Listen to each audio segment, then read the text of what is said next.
صباح الورد، صباح السعادة، صباح الجمال على أحلى متابعين في الدنيا.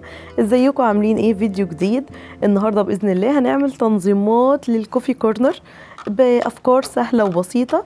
أي حاجة عندك، يعني لو عندك برطمانات فاضية جاهزة عندك، اغسليها كويس، عقميها، وتعالي تابعي الفيديو وناخد منه أفكار ونقعد ننظم فيها الحاجة. طبعا بعد كده الاستيكرات اللي بتتحط عليها بتتلزق من بره دي بقت متوفرة كتير اونلاين وموجودة، ممكن ان انتي تطبعيها على بنترست. ممكن احط لك دلوقتي في صندوق الوصف نموذج ليها تطبعيه.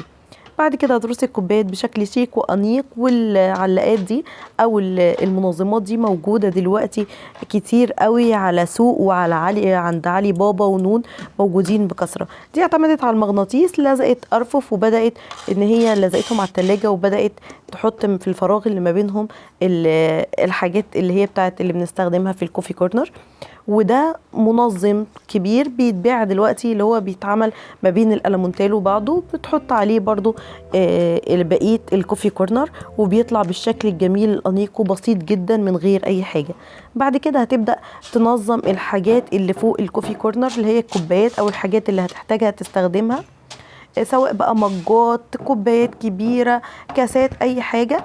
وبتستخدم القرص الدوار ده، بيتباع وبقى سهل جدا تواجده، وبصراحة ليه استخدامات كتير جدا ومفيد معاكي في المطبخ. البتاع السود اللي عامل زي الأسياخ دي، بتثبتها على الألمونتال، بحيث اللي هي لما تحط المنظمات فيها، بصراحة الفكرة دي عجبتني جدا، ما تجرحش وهي بتسحب وهي بتشد تطلع الحاجة، مدخلاهم ومطلعاهم، ما يجرحش في الألمونتال أو في الخشب بتاع المطبخ عندك. فدي فكرة جميلة جدا. وزي ما قلنا إن الفيديوهات، النوع ده من الفيديوهات بناخد منه أفكار مختلفة، مش تنظيم بس أو منظمات بس أو الحاجة الأسلوب الحياة، لا احنا بناخد كمان الحاجات اللي بيستخدموها، أفكار بسيطة زي الحاجة ازاي حافظت على بتدور على التنظيم، بس في نفس الوقت بتحافظ على عمر المطبخ بتاعها، يفضل معاها فترة طويلة. طبعا المنظمات اللي بتحط فيها الحاجات دي، سواء رز او مكرونه او بقوليات او حاجات دي، بقت متوفره كتير جدا، واسعارها في متناول الجميع، ب 12 ونص وممكن 35 بالكتير قوي.